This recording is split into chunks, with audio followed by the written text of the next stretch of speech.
Olá, irmãos. Vamos agora para a lição 12 da revistinha Como vencer vícios e compulsões.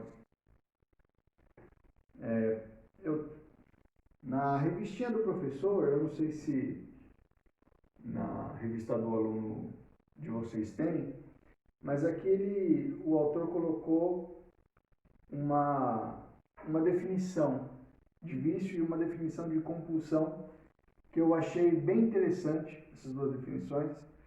Então, eu vou ler elas para vocês para a gente começar o estudo. Diz assim: o vício é qualquer prática de atos repetitivos, difícil, ou melhor dizendo, difíceis ou impossíveis de controlar, tanto no aspecto psicológico quanto físico. Atos geralmente prejudiciais ou moralmente censuráveis. E a compulsão. Uma compulsão é um processo inconsciente pelo qual o indivíduo repete determinado tipo de comportamento sem conseguir se conter, apesar dos resultados. Então, o que chama a atenção para a gente no primeiro momento nessa definição é essa questão de que no vício ele é difícil ou impossível de controlar. E na compulsão também é um determinado tipo de comportamento no qual a pessoa não consegue se conter.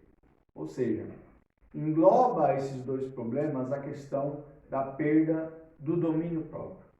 A pessoa para de ter capacidade de organizar ou controlar a própria vida, porque ela tem desejos ou hábitos muito enraizados, muito profundos, que são muito fortes, a ponto dela não saber mais ou não conseguir mais organizar a própria vida de uma maneira, da melhor maneira que ela, como pode dizer, de uma maneira sensata, de uma maneira que não vale prejudicar ou prejudicar outras pessoas.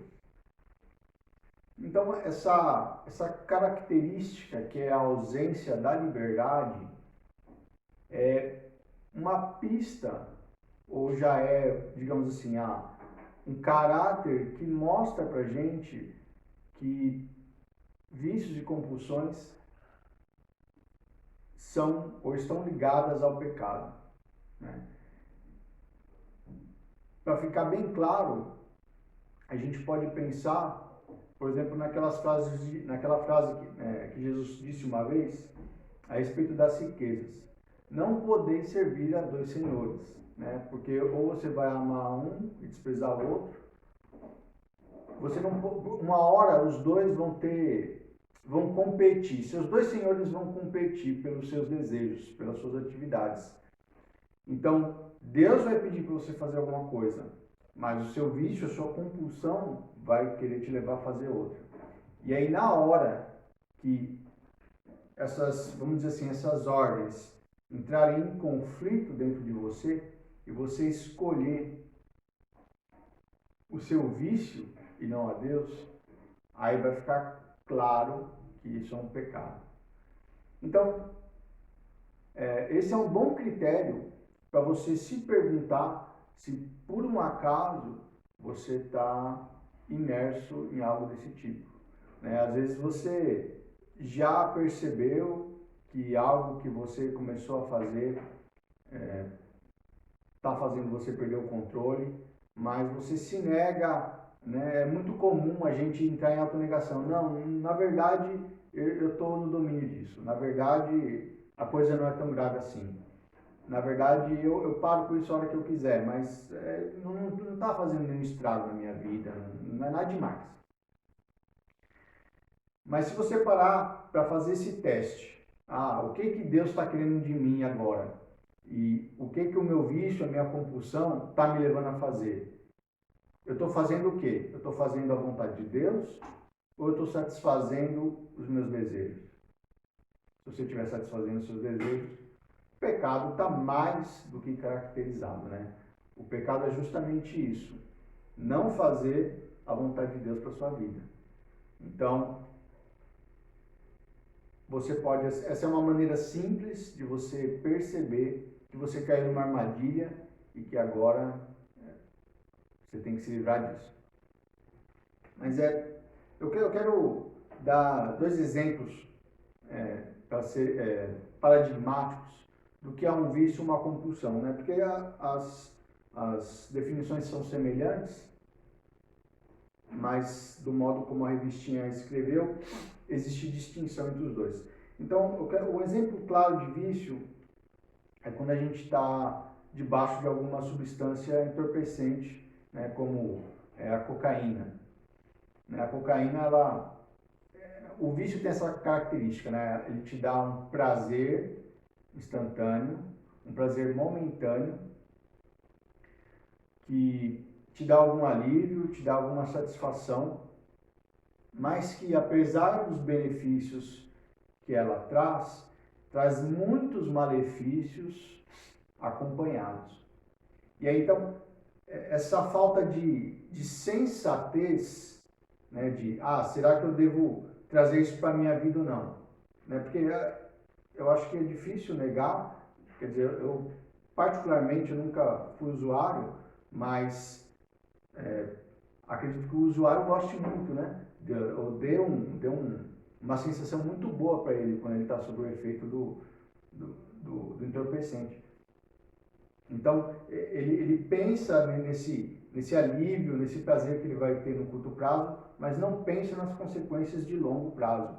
Então, ele não faz um somatório disso e percebe que num espectro maior da vida dele, isso vai trazer mais problemas do que benefícios. Então, você vê assim uma falta de sensatez. É a insensatez, é um comportamento tolo. É o insensato de quem tanto fala no livro de Provérbios, é aquele que acaba enveredando por esse caminho, tá? Então, e a questão do vício, então, além de ter essa característica do pecado, ela é facilmente vista também pelo mundo, né? Por aqueles que acompanham quem passa por isso, como uma insensatez. Não é meramente alguma coisa que afeta o seu relacionamento com Deus, mas afeta o relacionamento seu com o resto das pessoas, afeta o resto da sua vida.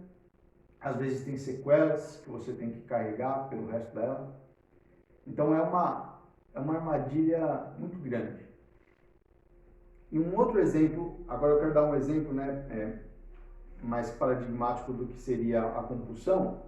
A revistinha ela traz alguns exemplos aqui, tá, irmãos? Se você olhar, na verdade eu acho que não tenho certeza se tem na revista do aluno. Então eu vou ler os exemplos que ela dá de vícios e de compulsão. Vícios ele coloca assim: você pode ficar viciado em álcool, em cigarro, em drogas medicamentosas ou drogas ilícitas. E comportamento compulsivo. Comportamento compulsivo ele dá 5. Compulsão por jogo, trabalho, pornografia, compras e segurança. Eu acho que um exemplo simples para a gente é compras.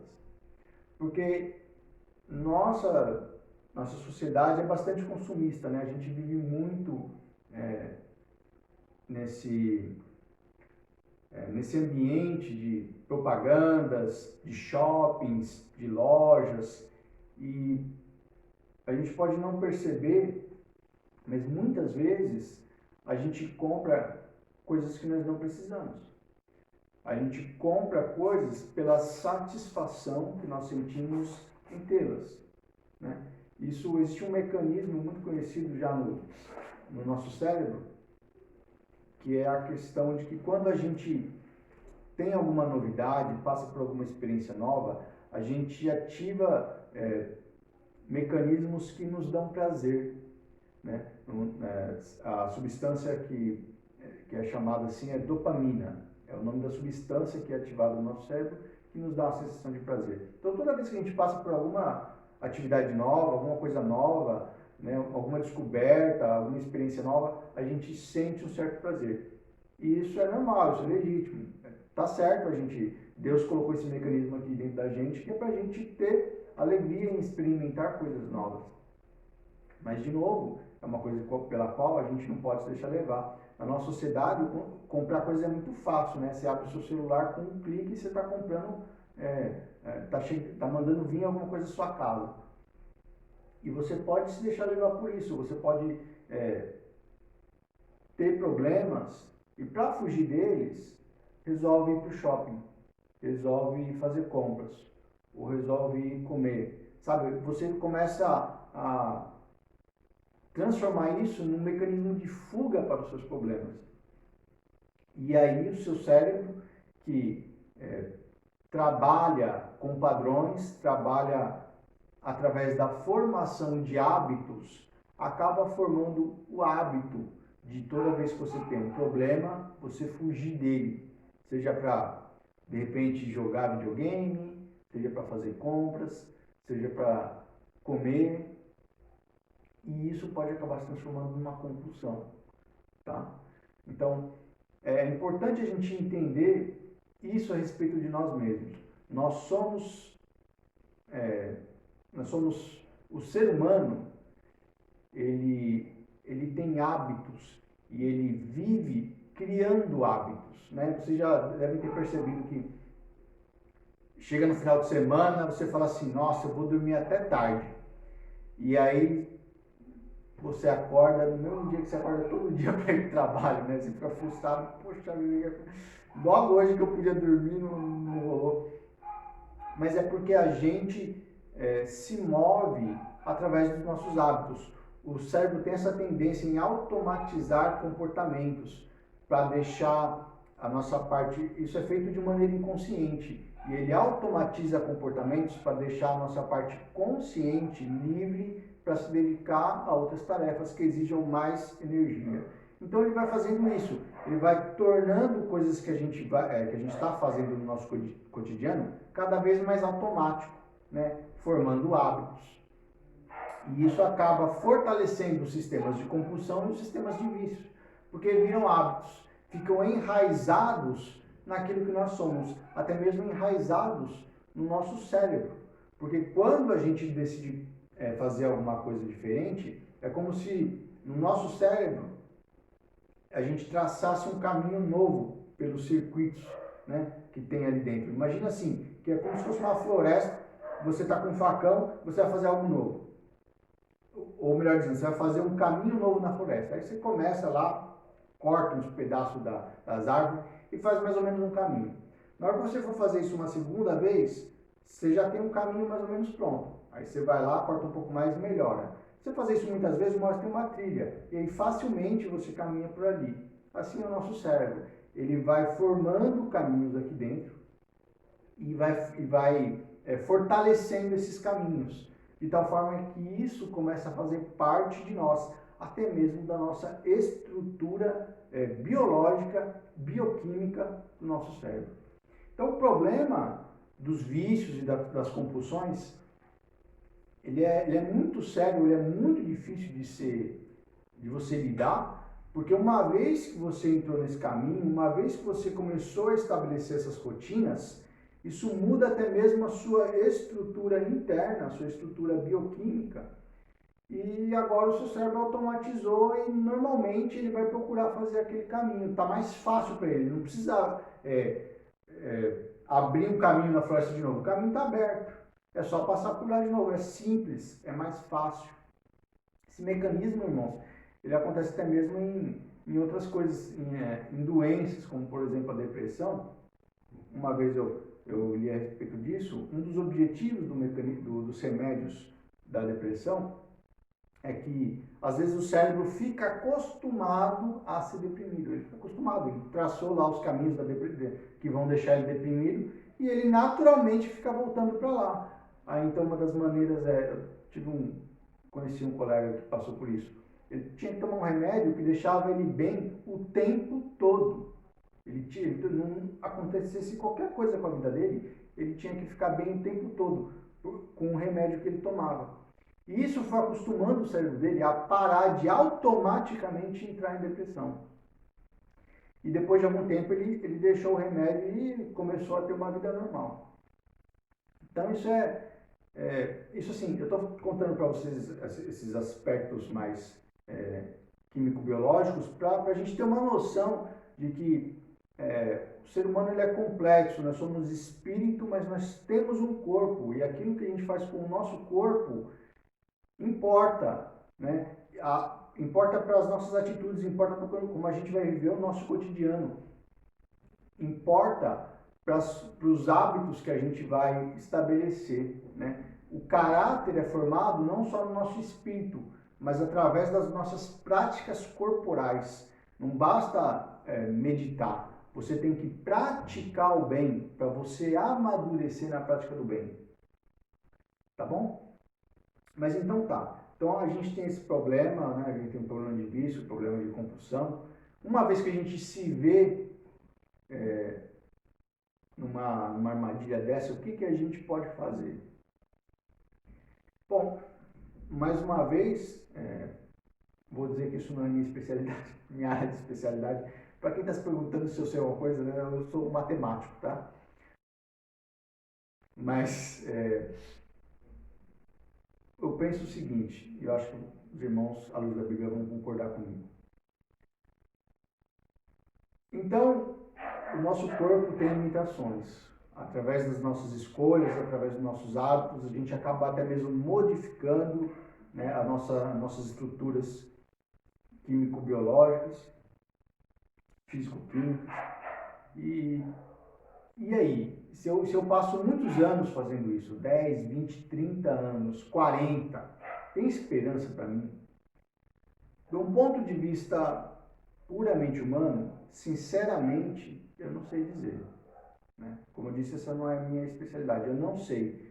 O nosso corpo é limitado, os nossos recursos são limitados, existem limites para as nossas tecnologias, para a nossa medicina, para a nossa ciência.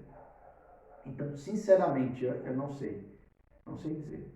Mas o que eu sei é que o Espírito de Deus foi derramado sobre esse mundo pelo Senhor Jesus Cristo quando ele ascendeu aos céus. E o Espírito de Deus foi entregue a nós para ele nos ajudar a nos transformar. Ele foi entregue para a gente estar em união com Cristo por esse Espírito e experimentar o poder da ressurreição nas nossas vidas. Então, a palavra de Deus nos promete liberdade. Nos promete liberdade. Então, a primeira coisa que você tem que pensar, se você está enfrentando um problema assim, é que você precisa ter esperança. Se você parar de ter esperança, é porque você já parou de acreditar na palavra de Deus. A palavra de Deus diz que você tem poder para vencer o pecado. Pelo Espírito de Deus, existe poder para vencer o pecado. Então, você tem que ter esperança. Você tem que saber que existe uma luz no fim do túnel. O Espírito Santo tem poder para te mudar. Se os recursos humanos são limitados, se eles não podem te alcançar, o Espírito de Deus pode. Então você tem que, em primeiro lugar, se basear nisso. Que existe esperança. Em segundo lugar, você tem que entender que pode ser que a sua luta dure muito, muito tempo. Né? O Espírito, a Bíblia promete que você vai ter poder para vencer, mas não diz quanto tempo vai demorar. Eu, pelo menos, desconheço qualquer passagem que prometa uma transformação absoluta, né, de um pecador para um santo de uma hora para outra. A gente sabe que nós temos que lutar contra o pecado. Então, essa é uma questão importante. Luta. Vai ter luta. Nós vamos ter que lutar contra o pecado. O Espírito Santo vai nos dar poder, vai nos dar uma ferramenta, vai nos dar condições para a gente vencer o pecado, mas a gente tem que decidir vencer o pecado. A gente tem que ter uma posição ativa, né? A gente tem que tomar, vamos dizer assim, uma iniciativa de querer sair disso. Porque não é porque a gente se converteu que a gente virou um robozinho e a gente não tem mais vontade própria. A gente vai ter que lutar contra os nossos desejos. E pode ser uma luta difícil, né?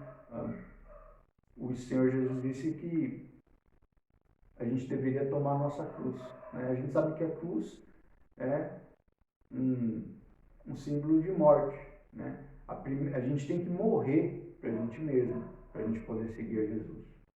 Então, o que o Espírito Santo vem capacitar a gente a fazer é a gente a morrer para a gente mesmo.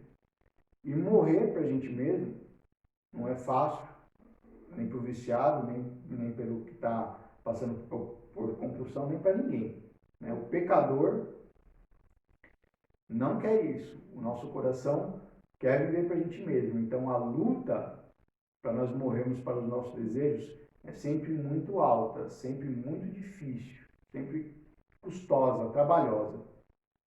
Mas então, do mesmo jeito que a gente sabe que a gente tem que lutar contra os nossos pecados, nós vamos ter que lutar contra pecados que estão assim enraizados, tá? Há práticas que estão assim, que já fazem parte de quem nós somos. Nós temos que lutar contra isso.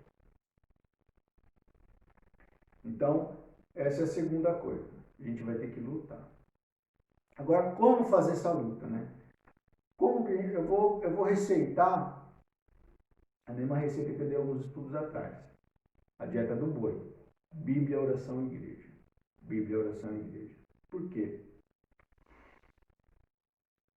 A oração, através da oração, a gente vai suplicar o poder do Espírito. A gente vai continuar pedindo para que Deus nos encha do seu Espírito, porque Deus quer nos encher do seu Espírito, né?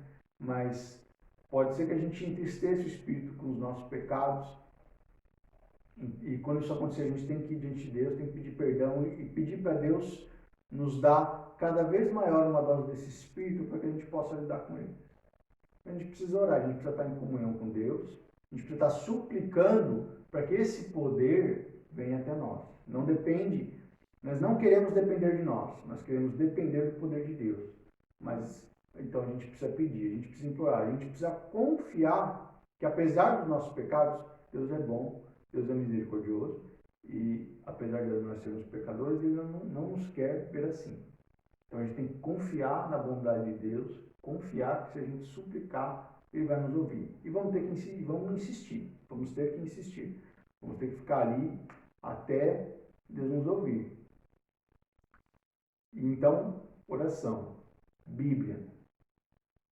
Bom, a Bíblia é a palavra de Deus, né, irmãos? Ela é o nosso alimento, ela é a espada do Espírito, como diz Efésios.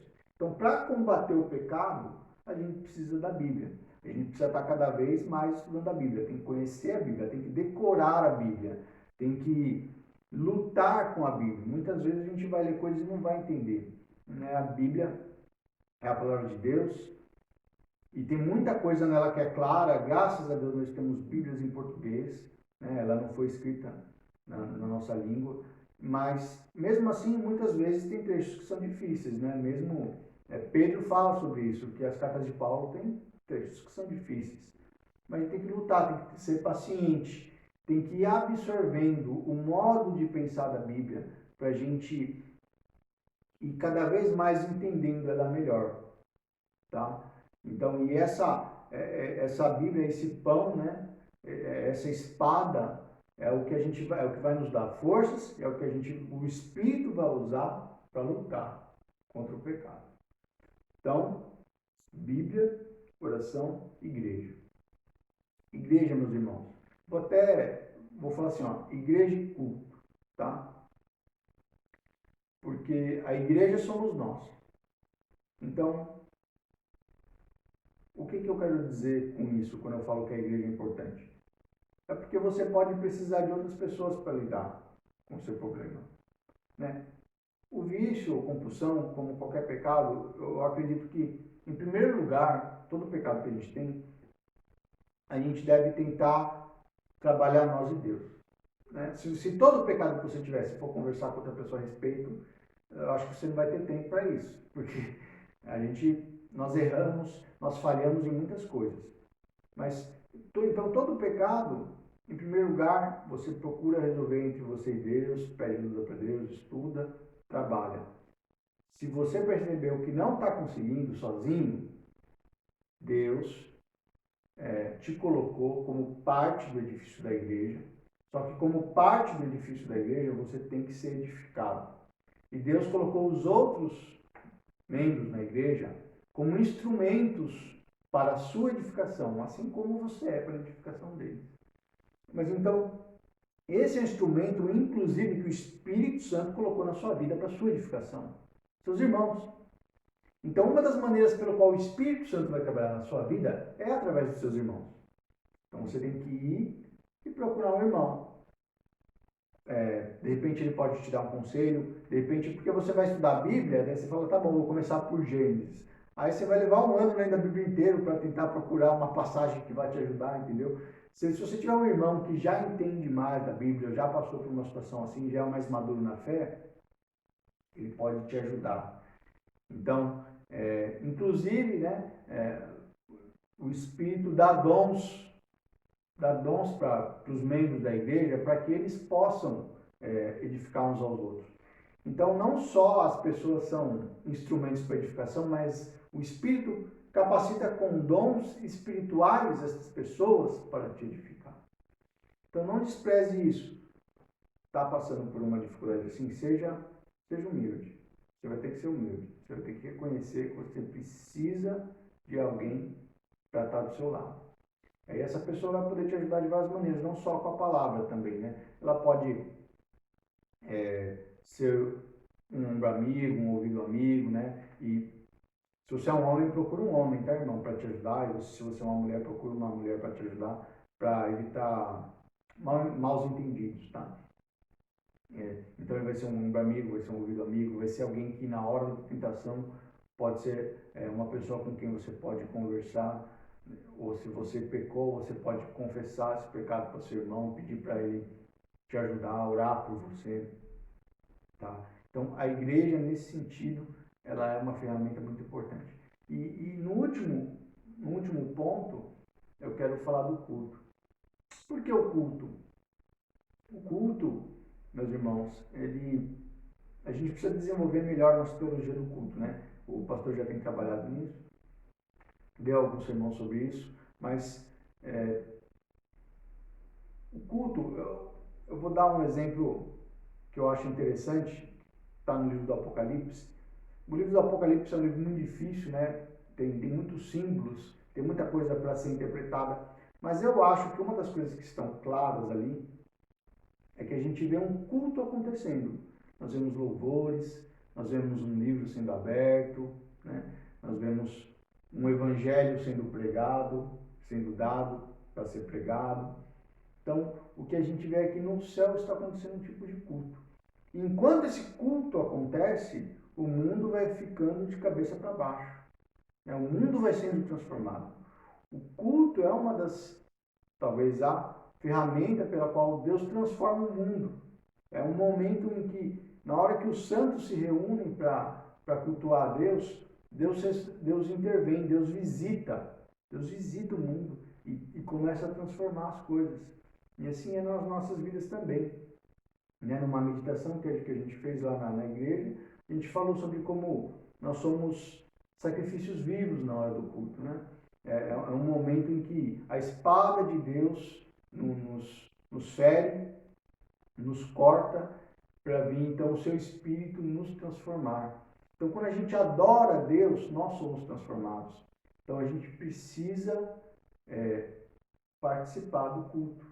Então, se você não tem feito nessa pandemia culto nos lares ou participado de algum culto à distância, pare com isso e comece a participar dos cultos, tá? Participe do culto.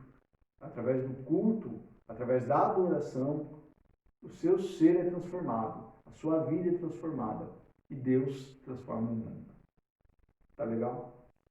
Aí, para encerrar, eu quero dizer mais uma vez que eu estou aberto para qualquer irmão que também que precise de ajuda, quiser conversar, pode vir conversar comigo, pode conversar com o pastor também, né? Os presbíteros da igreja também estão todos abertos para receber os irmãos nas suas dificuldades, né? Mas se você, né, eu quero incentivar você a não guardar isso para você, tá? Todos nós somos somos pecadores. Todos nós lutamos a nossa vida toda por práticas vergonhosas que que a gente fez, pensamentos que nós tivemos e atitudes que nós tomamos. E a gente reconhece esse problema, a gente reconhece que nós somos falhos, a gente reconhece que a gente fez coisas muito ruins. E por isso a gente vai estar, nós vamos assim, a gente sempre condena o pecado, né? Mas a gente vai ser, a gente sabe ser também, como eu posso dizer, ter empatia por quem está passando por um problema que ele também sente vergonha, tá bom? Então fique com Deus e até a próxima semana no próximo estudo.